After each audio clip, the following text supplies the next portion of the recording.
앞으로 3주간 우리 청년들 안에 있는 두려움과 저는 싸우고 싶어요. 그래서 오늘 첫 번째가 제목에도 나와 있지만 미래에 대한 두려움, 우리 청년들 안에 많이 있겠지요. 그런데 여러분, 이 메시지에 대한 미래에 대한 두려움을 이기기 위해서 뭐 하나가 필요한데, 지난주 말씀을 여러분들이 한 주 동안 묵상을 굉장히 잘한 친구들이라면 아마 미래에 대한 두려움 거의 사라졌을 거예요. 그러니까 말씀 안에 답이 있었던 거죠. 그래서 여러분, 은혜 안에 머물러 보셨는지. 지난주 말씀이 그리스도 예수 안에 있는 은혜 가운데 강해라 이거였잖아요.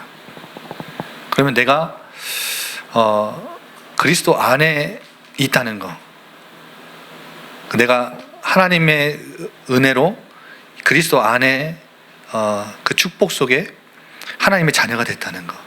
여러분, 아마 이 사실만 계속 머물러 보고 묵상해 봤다면 작고 큰 일들 속에서 아마 굉장히 든든한 것들을 느꼈을 거고, 또 거기서 하나님을 만났을 거예요. 제가 왜 이 말씀을 드리냐면, 문제는 미래가 아니에요. 미래에 대한 두려움은 있는데, 미래에 대한 두려움을 가지고 있는 문제는, 왜 내가 미래에 대해서 자꾸 두렵지? 라고 하는 이 문제는, 질문은 미래가 문제가 아니에요. 내가 문제가 아니고, 내가 가진 것, 배경 없는 것, 능력이 부족한 것, 그게 문제가 아니에요. 진짜 이런 미래가 두려운 이유는 뭐 때문인지 아세요? 아까 제가 앞에 잠깐 말씀드렸지만 말씀을 놓치고 사는 삶이기 때문에 그런 거예요. 말씀 속에 답이 다 있거든요. 그런데 말씀을 놓치고 살면 미래가 두려울 수밖에 없어요. 여러분, 말씀이 주어져도 말씀과 상관없는 삶을 살면 하나님과 상관없는 삶을 살고 있는 거예요. 그래서 여러분, 지지난주에도 제가 말씀을 같이 나눴지만, 광야에 하나님이 이스라엘 민족을 내놓으신 이유가 만나를 먹고 사는 시스템을 하나님이 주셨다. 근데 이 만나는 사람이 떡으로만 먹고 사는 게 아니라 하나님 입에서 나오는 말씀을 먹고 사는 것을 깨닫게 하시려고 그렇게 하신 것이다 라고 했죠. 여러분, 삶의 중심, 나 중심의 삶의 방식을 내려놓고 하나님 중심의 삶을 산다는 이유는, 산다는 것은 뭐예요? 나 중심의 삶의 방식을 내려놓고, 많이 들었잖아요. 하나님 중심으로 산다. 내 인생의 주도권을 내가 내려놓고 하나님의 말씀 붙잡고 산다라는 거죠. 그래서 여러분, 하나님 중심은 무슨 중심이에요? 말씀 중심이에요. 여러분, 제가 왜 이 말씀을 서론에 이렇게 담대하게 말할 수 있냐면, 저는 여러분이 상상도 하지 못할 만큼 어린 시절부터 미래에 대한 걱정과 두려움, 염려를 늘 가지고 살았던 사람이에요. 미래는 늘 항상 제목처럼 나에게 걱정의 대상이었어요. 근데 이게 언제 끝났는지 아세요? 어느 순간부터 이게 끝났어요. 미래가 더 이상 저에게는 걱정의 대상이 아니에요. 언제부터냐? 말씀이 부딪혀 오면서부터예요. 여러분, 저는 필리핀에서 대학을 나왔는데, 대학교 2학년 때부터 은혜를 받기 시작했어요. 물론 대학교 들어갈 때부터 하나님이 저에게 새로운 시작을 하게 하셔서 필리핀에 있는 복음 공동체, 이 교회 공동체 시스템 안에서, 미션홈 안에서 하나님 저를 훈련시키셨어요.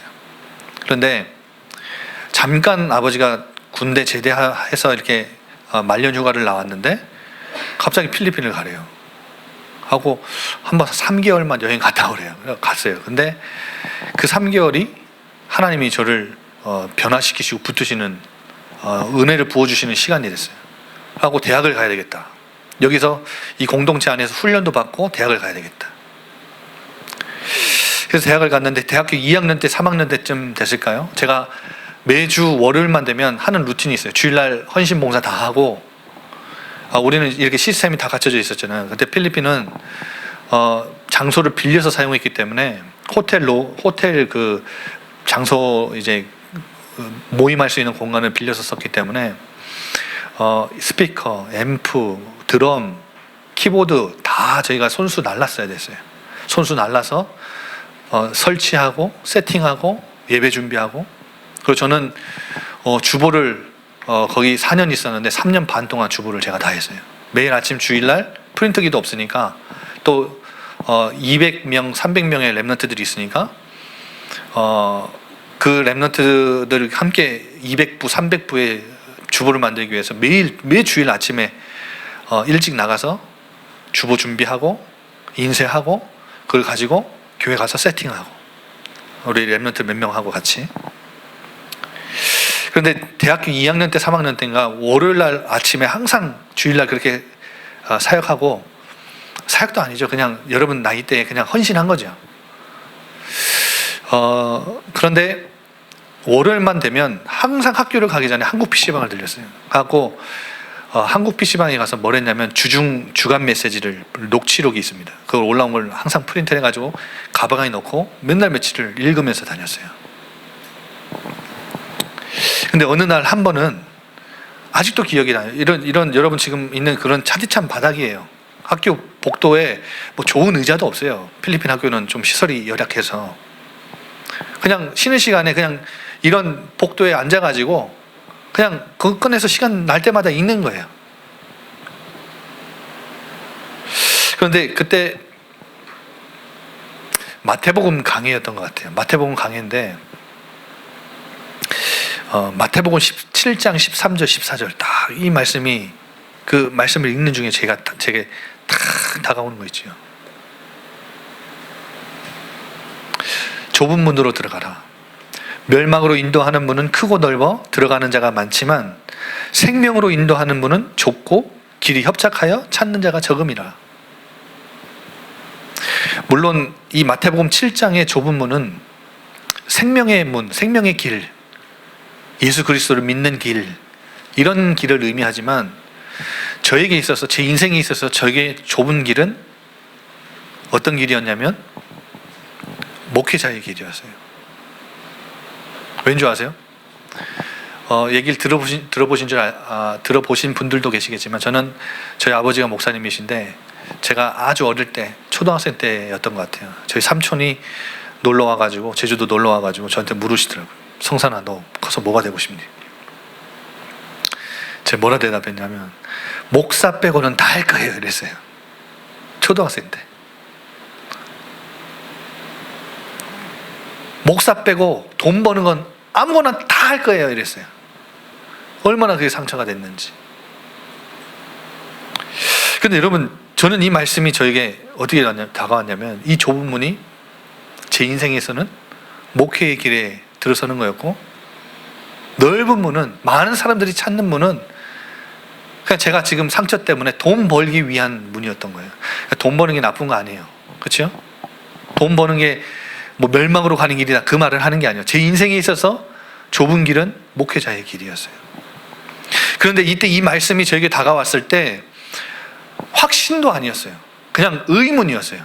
한 가지 제 머릿속에 스쳐 지나가는 퀘스천 하나가 있었는데 그게 뭐냐면, 이것 때문에 나를 저 목회자의 가정에서 자라게 하셨나? 내가 그토록 혐오하고 싫어하는 이 목회자의, 이 교회에서 자라나는 그 목회자의 가정에서 내가 이것 때문에 나를 하나님이 태어나게 하셨나? 딱 질문 하나였어요.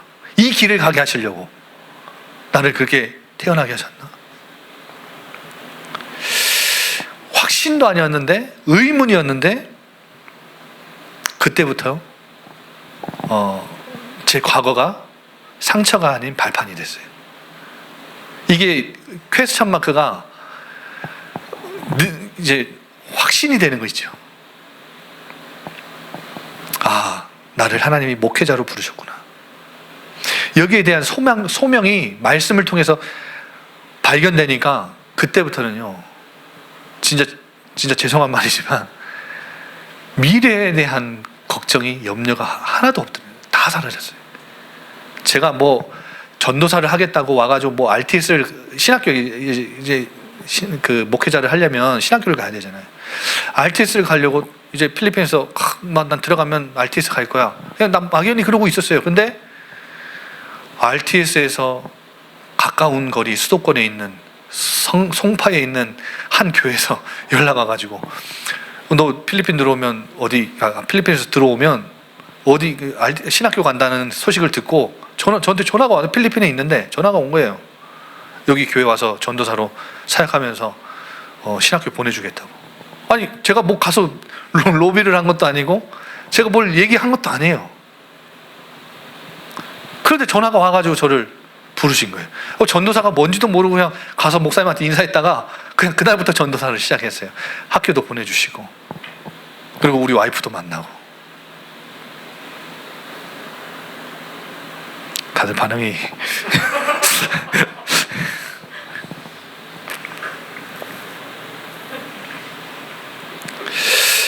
여러분, 그렇게 전도사 사역을 하고 목사가 되고 여러분하고 이렇게 만난 거예요. 근데 저는 진짜 확신할 수 있어요.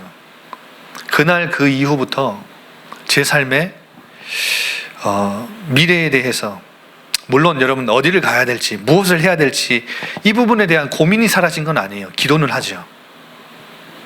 하지만 이걸 걱정의 대상으로 삼아본 적이 단 한 번도 없었어요. 이 미래가 저는 염려의 대상이 돼본 적이 그 이후부터는 없는 것 같아요. 예전에는 뭐 먹고 살지, 어떻게 돈 벌지, 온갖 걱정거리, 염려거리였는데, 여러분, 제가 여러분에게 좀 부탁드리고 싶고 말씀드리고 싶은 게, 제가 청년 사역을 맡아서 지금 뭐 6년 한 것도 아니고 6개월 했어요. 6개월. 딱 5개월 지났다고요. 이 6개월째예요. 근데 저는 여러분과 이렇게 말씀을 나누면서 여러분이 어떤 청년들이 됐으면 좋겠다라는 그림을 항상 그리고 오냐면, 말씀에 생명 거는 청년, 말씀을 목숨과 같이 붙잡는 청년. 이거는 제가 전달하기 때문에, 제가 심부름하기 때문에 그런 게 아니에요. 여러분, 저는 그냥 아까 말씀드린 심부름꾼일 뿐이에요. 저는 그냥 하나님께 늘 질문해요. 하나님, 우리 청년들한테 어떤 말씀 전달해야 됩니까? 근데 사실 오늘 제가 원래는 전달하고 싶은 말씀이 있었거든요. 근데 자꾸 이 말씀을 전달하라고 저에게 마음을 주시는 거예요. 들을 사람이 있는 것 같아요. 미래에 대해서 늘 걱정하고 염려하는, 미래만 생각하면 늘 걱정의 대상으로 여기고 있는 자들이 있는 것 같아요. 여러분 기억하십시오. 첫 번째로, 미래는 걱정의 대상이 아니라 무슨 대상이냐? 준비의 대상이에요. 준비의 대상. 미래는 여러분이 늘 걱정하고 염려한다고 바뀌는 게 아니라 준비해야 되는 대상이라고요. 그러면 미래를 어떻게 준비하고 무엇으로 준비합니까? 질문할 수 있겠죠? 오늘로 준비하는 거예요. 오늘로. 미래는 무엇과 연결돼요? 오늘과 연결돼요. 오늘 내가 어떤 생각을 하고 어떤 사람을 만나고 무엇을 하며 사는지는, 어떤 선택을 하며 사는지는 미래에 지대한 영향을 주지요. 바로 연결돼요. 근데 이 오늘을 제대로 살려면 뭐가 있어야 돼요? 과거가 있는데, 과거가 상처가 아닌 발판을 삼아서 오늘 힘을 얻고, 오늘 그 안에서 내가 올바른 생각을 하고 산다면 미래는 반드시 달라질 수밖에 없는 거예요. 여러분, 오늘 하루 미래에 대해서 다가오는 불안과 염려과 걱정을 이길 수 있는, 넘어설 수 있는 무언가가 필요해요. 우리 청년들에게 걱정하지 마십시오. 다 쓸데없는 겁니다. 그것도 불신앙입니다. 이렇게 설교하시는 목사님들 많아요. 믿음이 부족해서 그래. 이게 미래는 그냥 하나님 손에, 그냥 걱정할 필요 없어, 염려하지 마, 앞으로 이제 나한테 와서 미래 염려하고 나한테 상담하는 사람 다 불신앙이야, 이렇게 설교하는 분들 계시다니까요. 근데 저는 그렇게 설교하고 싶지 않아요. 뭐가 필요해요? 미래에 대해서 걱정거리가, 걱정 대상이 안 되게 할 수 있는, 그걸 넘어설 수 있는 어떤 뭔가의 힘이 필요하다니까요. 우리 청년들한테. 그게 뭐예요? 그런데 대부분 넘어서기는커녕 과거에 사로잡혀요. 과거에 늘 상처로 사로잡혀서 살아가요. 예를 하나 들어드릴게요. 요셉은 형들이 노예로 먼저 판 게 아니라 가장 먼저는 뭐죠? 죽이려고 구덩이에다 넣었어요. 여러분, 구덩이에다 넣은 것은 그 구덩이가 항상 물이 차 있으면 구덩이에 빠지면 죽는 것을 알고 구덩이에 쳐 넣은 거라니까요. 죽이려고 했다가 다음날 가보니까 살아있어요. 끄집어냈죠. 요셉은 형들이 실수로 그랬는갑다 하고 올라가니까 뭐예요? 노예로 팔아버린 거예요. 상처가 2배죠. 요셉은 노예로 팔려가서 형들이 왜 나를 죽이려 했을까? 나를 왜 끌어올려서 노예로 팔았을까? 그럼 나는 이 노예 생활을 언제까지 해야 될까? 탈출할까? 아니면 자살을 할까? 여러분, 이 모든 것은 과거의 상처에 매인 생각들인데, 요셉은 분명한 것은 오늘이라는 삶을, 오늘이라는 시간을 과거에 매여 살지 않았다는 거예요. 요셉은 분명히 이걸 넘어설 수 있는, 미래에 대한 걱정을 넘어설 수 있는 뭔가가 있었어요. 요셉은 오늘이라는 시간을 완전히 하나님 자녀로 살았어요. 하나님 자녀로. 비참한 현실 속에 갇혀있는, 고생하는 노예지만, 억울하게 끌려간 감옥살이 하는 죄수지만, 요셉은 죄수로 살지 않고 노예로 살지 않고 뭘로 살았어요? 하나님 자녀로 살았어요. 그래서 성경은 뭐라고 표현하죠? 여호와께서 요셉과 함께 하심으로 그가 형통한 자가 돼요. 노예로 갔는데 오늘을 살리니까, 과거의 상처에 매이지 않고 오늘이 회복되니까 형통한 자가 됐대요. 요셉은 어디를 가도, 내게 어떤 일이 주어져도, 어떤 상황이 주어져도 거기에 사로잡히지 않았어요.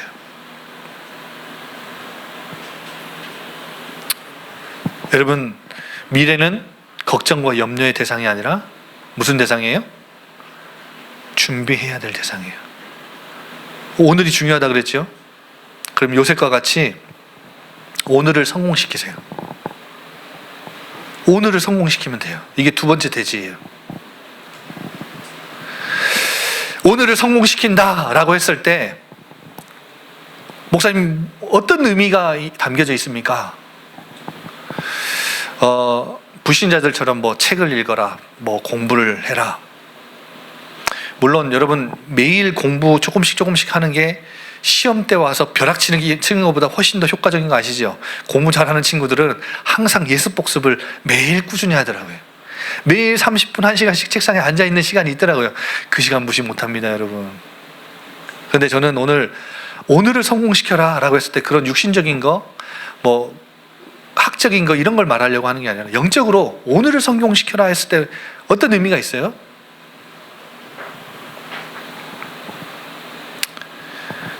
오늘 나와 하나님과의 관계. 저는 여러분에게 이걸 묻고 싶어요. 여러분, 오늘 매일매일 하루를 살아가는데 하나님과 나와의 관계를 맺는 친밀한 시간이 있어요? 그게 하나님 입장에서는 성공이에요.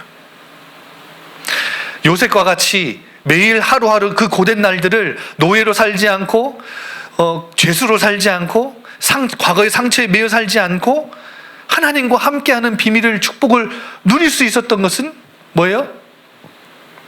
하나님과의 관계였어요. 그 광야로 하나님이 내모셔서 관계를 너무나 돈독하게, 친밀하게, 아버지의 사랑을 받을 때는 경험해보지 못한 하나님만 집중하고 하나님만 바라보는 그 엄청난 시간들을 회복해냈죠. 여러분, 평상시에 맺는 하나님과의 관계, 그 안에서 일어나는 소통, 이게 저는 신앙생활의 전부라고 생각해요. 그런데 여러분, 이 평상시에 하나님과 얼마나 인격적으로 소통하고 교제하고 사는가, 얼마나 친밀하게 살고 있는가. 그래서 여러분, 영적 서밋은 하나님하고 가장 친한 사람이에요.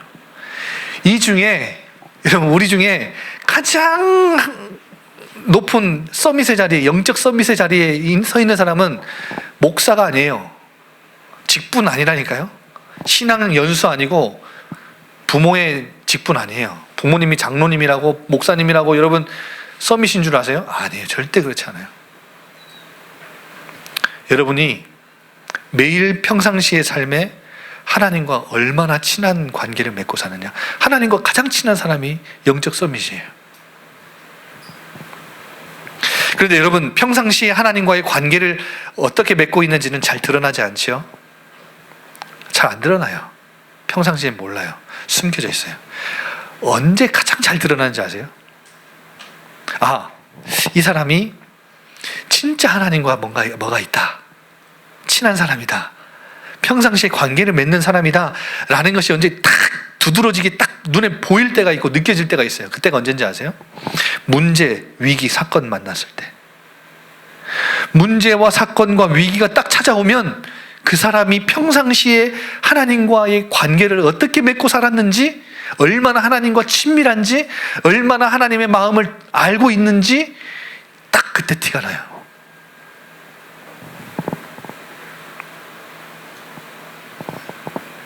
그의 삶에 하나님은 어떤 의미인지, 하나님이 어떤 존재인지 문제, 위기, 사건을 만나보면 드러나요.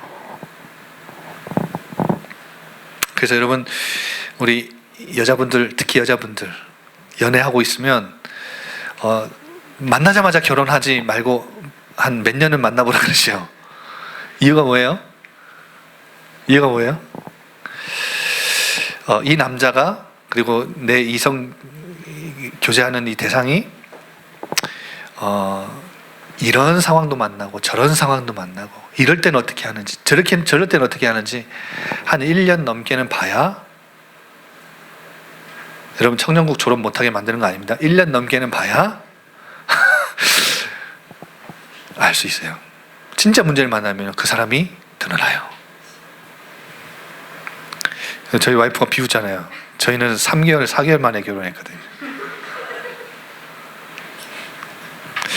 여러분, 오늘 다윗 이야기가 나오는데 제가 오늘 마지막으로 이것만 잠깐 설명할게요. 다윗은 그 하나님 보실 때 마음에 합한 사람이었고 하나님 보실 때 최고의 왕이었어요. 그렇죠? 그런데 다윗도 이 하나님과의 관계가 원활하지 못할 때는 죄를 지었어요. 근데 여러분, 오늘 나오는 건 우리아의 아내, 우리아라는 충신이 있었거든요. 우리아를 죽이고 우리아의 아내 바세바를 취해요. 그래서 임신을 하니까 우리아를, 전장에 있는 우리아를 불러다가 어떻게든 동침하게 하려고 막 잔머리를 씁니다. 그러니까 별 이상한 짓을 다 해요. 다윗이 이런 짓을 했다고 정말 의심이 갈 만큼 별의별 짓을 다 해요. 너무 추잡한 죄를 계속 지어요. 그런데 이때는 분명한 것은 우리아의 아내 바세바를 취한 이 죄는 결과일 뿐이고요. 이거를 무마하려고 막 이래저래 몸부림쳤던 건 죄의 결과일 뿐이고요. 이런 죄가 발생하게 된 근원은 하나님과의 관계가 멀어졌던 거예요. 자, 12장 9절 한번 보세요. 나단 선지자가 와서 예화를 들면서 다윗을 책망하지요. 근데 9절에 보면 이런 책망을 해요. 7절에 보면 당신이 그 사람입니다. 그러니까 다윗이 죄를 범한 사람이다 라고 고발을 해요. 그러면서 9절에는 뭐라고 하냐면 어찌하여 내가 여호와의 말씀을 업신여기고, 하나님과의 관계가 멀어졌는데, 관계가 멀어진 사람은 뭘 업신여겨요? 말씀을 업신여겨요. 말씀이 되게 가벼워요. 말씀을 무시하고 살아가요. 말씀과 상관없이 살아가요. 그리고 11절에 보세요. 10절에 보세요. 이제 내가 나를 업신여기고. 말씀을 업신여긴 게 누구를 업신여긴 거예요? 하나님을 업신여긴 거예요. 하나님을 멸시한 거예요. 그래서 하나님을 멸시하는 자 내가 멸시하고, 하나님을 존중하는 자 내가 존귀히 여길 거라 그러죠. 여러분, 그런데 오늘 다윗은 이 책망, 나단 선지자의 죄에 대한 책망을 듣고, 오늘 강단 말씀, 이게 1, 2부 예배 들으신 분들 아시죠? 홈리와 비나스는 계속 죄에 대해 책망하고, 아버지가 그렇게 하지 말라고 책망하고, 백성들이 책망하고 다 했는데 어떻게 해요? 아랑곳 안 해요. 그 사람들 하나님을 안 믿는 사람들이고, 하나님이 없는 사람들이에요. 죄가 두렵지 않은 사람들이에요. 그런데 여러분, 다윗은 하나님의 사람이잖아요. 이 죄를 책망했을 때 반응이 어때요? 보세요. 13절에 다윗이 나단에게 이르되 내가 여호와께 죄를 범하였노라. 바로 회개하죠. 근데 이 회개를 듣고 하나님은 다윗의 죄를 용서하세요. 그런데 14절에 보면 당신의 죄는 용서하였기에 하나님이 당신은 죽이지 않을 것입니다. 그런데 14절에 당신이 낳은 아이는 죽을 것입니다. 이렇게 얘기하죠. 문제를 만난 거예요. 이때 다윗의 반응이 어때요? 오늘 본문에 대부분 다 하나님의 말씀이면 하나님이 뜻이기 때문에 반드시 이룰 거야. 그리고 내가 잘못해서 내가 받는 벌이기 때문에 달게 받아야지. 그럴 거예요. 대부분의 사람은 다 그럴 거예요. 다윗은 어떻게 하죠? 16절에 이 아이를 위해서 하나님께 간구하고 금식하고 안에 들어가서 밤새도록 땅에 엎드려 기도하기 시작해요. 여러분 보세요. 이게 평상시 다윗과 하나님과 관계 속에서 맺어졌던 관계가, 그 속에서 하나님을 알았던 다윗이 하나님이 어떤 분이신지 너무나 잘 알았기 때문에 그 하나님 앞에 긍휼을 구하며 엎드리는 거예요. 잠깐 하나님과의 관계가 멀어져서 죄를 범했을 뿐이지, 나단 선지자를 통해서 말씀으로 책망하실 때 바로 엎드렸고 회개했고, 하나님이 징계로 네가 낳은 아들은 죽을 것이다 라고 해서 하나님이 치셨을 때 다윗은 어떻게 해요? 알겠습니다, 하나님 그렇게 하십시오. 이게 아니라 그냥 하나님 앞에 엎드리는 거예요. 하나님 앞에 달려나가는 거예요. 이게 다윗과 하나님과의 원래 관계였어요. 여러분, 우리가 대부분 실수하면 면목이 없어서 부끄러워서 여러분 나아가지도 못하고 부모님한테 근데 죄송해서 막 몇 날 며칠 얼굴도 잘 못 들고 밥도 잘 못 먹고 막 식음을 전폐하고 그러잖아요. 근데 다윗은 그런 거 아니에요. 당장에 그런 것들을 아랑곳하지 않고 그냥 하나님 앞에 곧바로 나가는 거예요. 이게 다윗이 알았던 하나님이에요. 긍휼과 자비가 풍성하신 하나님, 나를 불쌍히 여겨서 은혜 주시면, 지난번에도 말씀 나눴죠. 은혜의 본질은 어디서 뭐예요? 나를 불쌍히 여기시는 거예요. 나를 불쌍히 여기셔서 내가 이렇게 식음을 전폐하고 금식하며 울면서 하나님 앞에 기도하면 하나님 나를 불쌍히 여겨주셔서 내 아이를 살려주실지 누구도 모르기 때문에 엎드린 거예요. 오늘 22절에 보세요. 신하들이 와서 묻잖아요. 당신 왜 그렇게 금식하면서 울었습니까? 혹시 여호와께서 나를 불쌍히 여기서 아이를 살려주실는지 누가 알까 생각함이라. 누구도 알지 못하기 때문에 하나님 앞에 엎드린 거예요. 여러분, 문제를 만나면 평상시 하나님을 어떻게 알고 있는지, 하나님과의 관계를 어떻게 맺고 있었는지 드러나는 거예요. 우리는 대부분 이렇게 죄를 짓고 하나님이 징계하시면 면목이 없어가지고 막 이렇게 될 텐데, 여러분, 그리고 기억하세요. 내가 만약에 죄를 지었을 때 하나님은 내가 회개를 하면 하나님 용서하세요. 그런데 회개를 했지만 하나님이 징계하실 때도 있어요. 징계하시는 목적이 있는데 죄를 묻는 게 아니에요. 책망하시는 게 아니에요. 하나님이 하나님의 사람에게 회개했지만 죄를 지었지만 회개한 하나님의 사람에게 징계하시는 목적은 죄 지은 자를 연단하시는 거예요. 하나님 쓰시기에 합당한 사람이 되도록 훈련하시는 거예요. 그래서 뭐 하도록? 하나님과의 관계가 다시 회복되도록. 그래서 오늘 본문에는 아이가 죽었다는 소식을 듣고 어떻게 해요? 다윗이 이 식음을 전폐하며 7일간을 기도했잖아요. 완전 사람이 아닌 채로 그냥 땅에 엎드려서 살았단 말이에요. 그래서 주변에 있는 장로들과 신하들이 이제 아이가 죽었다는 소식을 못 전하는 거죠. 난리가 날까봐, 자살이라도 할까봐. 정말 그 지경으로 기도를 했거든요. 하고 막 쭈뼛쭈뼛 하니까 이 눈치 빠른 다윗이 아이가 죽었냐? 이거 죽었다. 근데 어떤 행동을 해요? 우리 같으면 어떻게 해요? 하나님 내 기도도 안 들어주시고 하나님 뭐 대체 어떻게 된 일이라고 막 원망하고 하나님만 대들었겠죠. 그런데 다윗은 딱 의복을 갈아입고 머리에 기름을 바르고 씻고 머리에 기름을 바르고 어디로 들어가요? 여호와의 전에 들어가요. 예배하러 들어가요. 뭐 했다는 거예요? 하나님의 뜻을 인정했다는 거예요.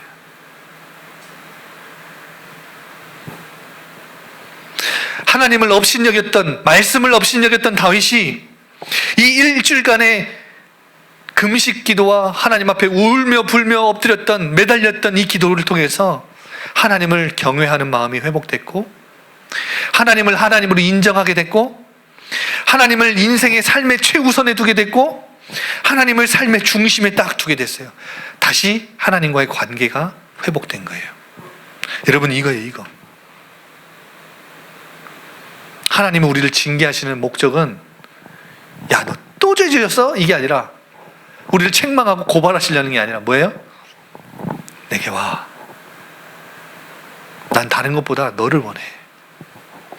나와의 관계를 원해.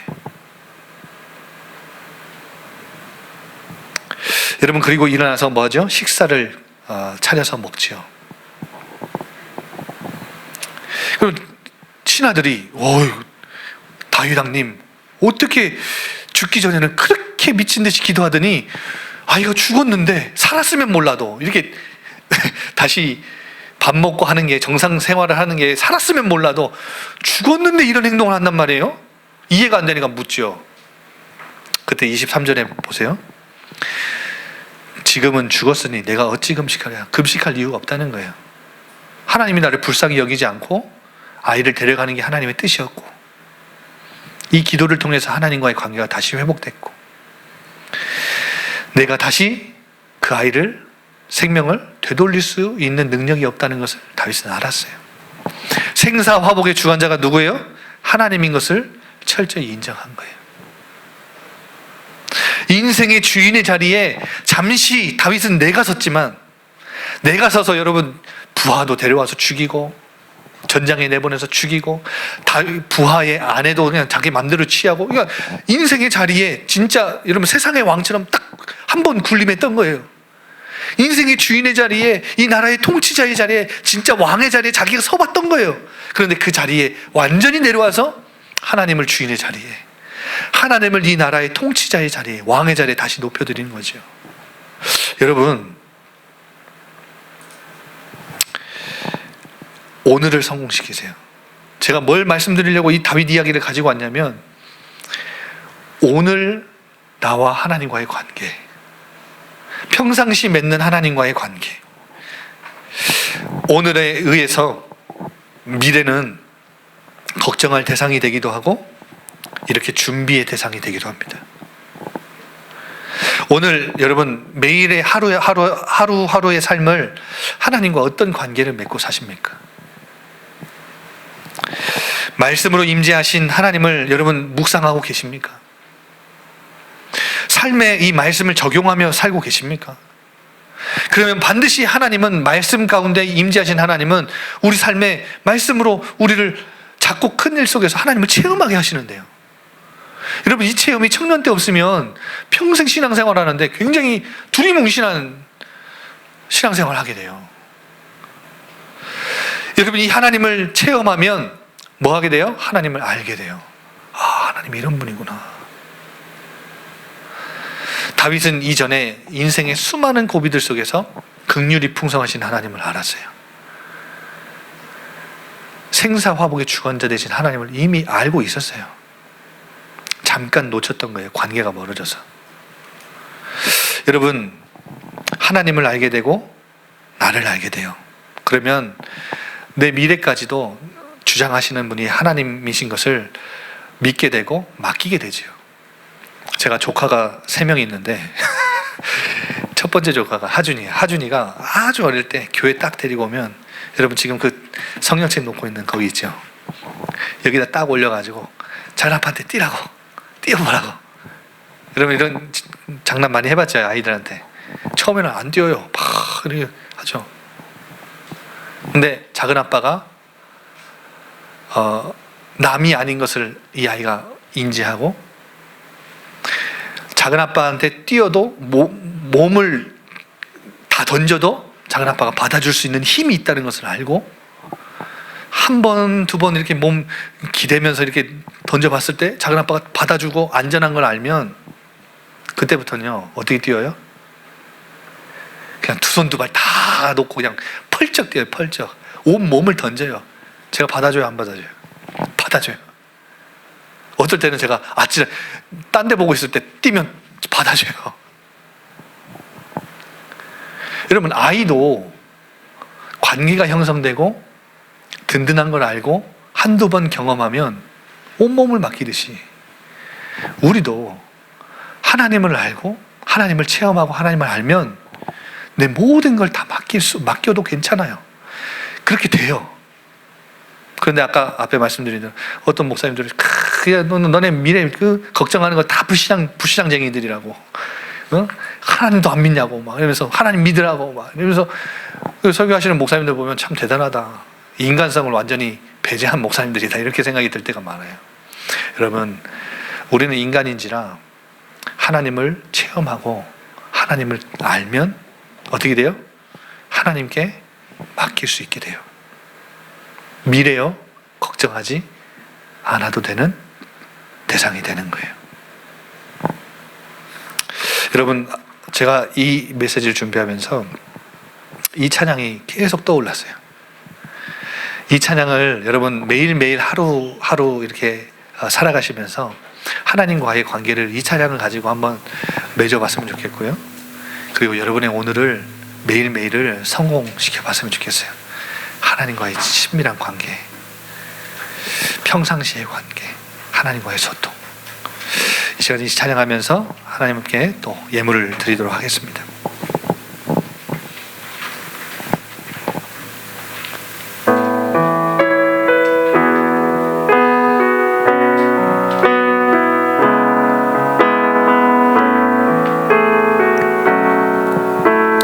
나를 지으신 주님, 나를 지으신 주님, 내 안에 계셔.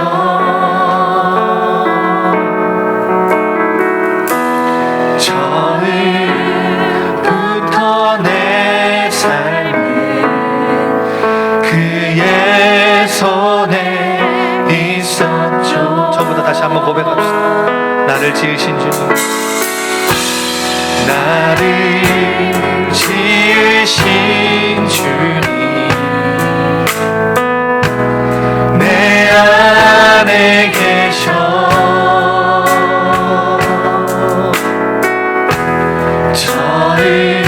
처음부터 내 삶은 그의 손에 있었죠. 내 이름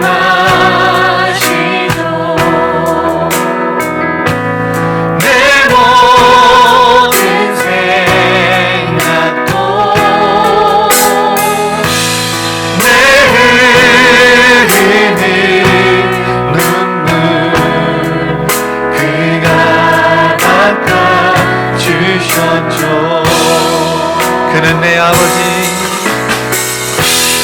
그는 내 아버지. 난 그의 소유입니다. 난 그의 소유. 내가 어디를 가든지, 내가 어딜 가든지 날 떠나지 않죠. 내 이름 아시죠? 내 이름 아시죠? 내 모든 생각도 다 바라볼 때 그가 들으시죠. 내 이름 아시죠? 내 이름 아시죠? 내 모든 생각도, 내 모든 생각도, 내 흐르는 눈물, 내 흐르는 눈물 그가 닦아주셔. 다시 한 번 더 내 이름 아시죠? 내 모든 생각과 행동도 아시죠? 내 이름 아시죠? 내 모든 생각도 다 바라볼 때 그가 들으시죠. 그는 내 아버지. 그는 내 아버지. 난 그의 소유.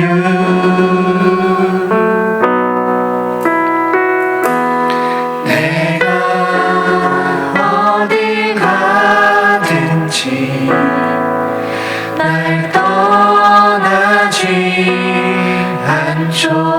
목소리로만 고백할까요? 그는 내 아버지. 그는 내 아버지. 난 그의 소유.